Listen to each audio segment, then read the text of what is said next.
Whenever installing a homebrew device at home or in your car, it is convenient to make a clear and organized drawing of whatever we have done, in order to be able to duplicate the project, or when repairing or updating is necessary. The neatest way to document any project is through drawing a schematic diagram. First of all, we will talk about the simplest and most frequent components you may use in your projects. In each small lesson, we will first depict the physical aspect of the component itself. We'll start with describing the cables. Cables come in different gauges, conductive materials, and usually can be identified by colors. The most widely used material for cables is copper, and, in some special cases, aluminum. In a schematic diagram, the cables are usually represented by straight lines, and they are drawn in black ink. These lines are the same thickness for the various cable gauges, although notes can be included next to them, as to the gauge and the color of the insulation, which identifies them. It is better to avoid abbreviations that could cause confusion, especially when we have to read the diagram some years after having completed the project. Every piece of cable has some opposition, also called resistance, to the flow of current. In short runs, such as those used in a small circuit, the resistance of the cables is negligible, unless the cables are used to handle very heavy currents. Another component, used in almost all circuits, is a switch.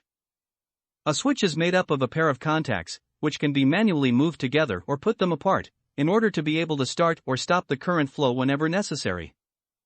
Depending on the application for which they are intended, the switches can have very robust or very delicate contacts.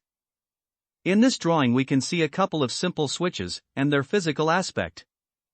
The most often used symbol for a switch is the one shown immediately below.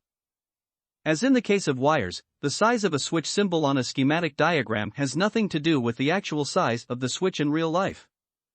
A light bulb is another component widely used in many of the projects you can think of. Here you can see the simplest form of a light bulb, the incandescent light bulb.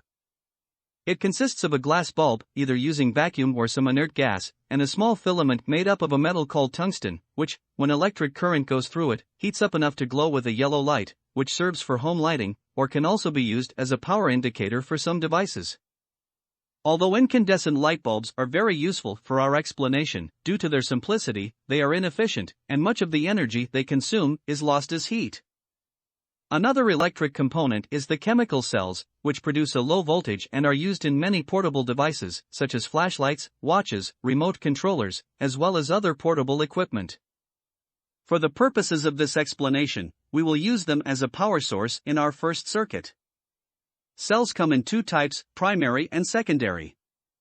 The primary cells, after a while of use, stop producing energy and need to be replaced.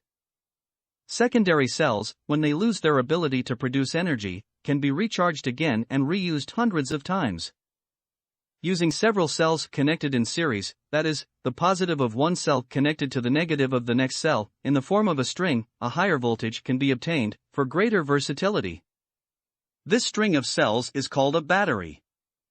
In general, the cells that make up a battery are contained in a metal, plastic or cardboard container.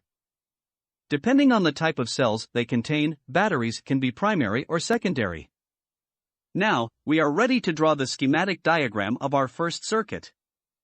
This circuit consists of a battery, a switch, an incandescent light bulb, and the necessary wires to hook these three components. This circuit is very simple. If the switch contacts are manually brought together, current will flow and the light will turn on. At this point, some clarification is in order. The direction in which the electric current flows can be assumed in two ways. One way is what is called the conventional flow. In some applications, such as in the case of an automobile electrical system, it is agreed that electricity flows out of the positive of the battery, and, flowing through cables and switches, it is sent separately to each of the vehicle's devices, lights, radio, wiper motor, cigarette lighter, etc. By the same token, it is that each of these devices returns to the metal body of the car, and, through it, electric current returns to the negative pole of the battery. This convention is most practical in similar cases, but in the real world it is not true.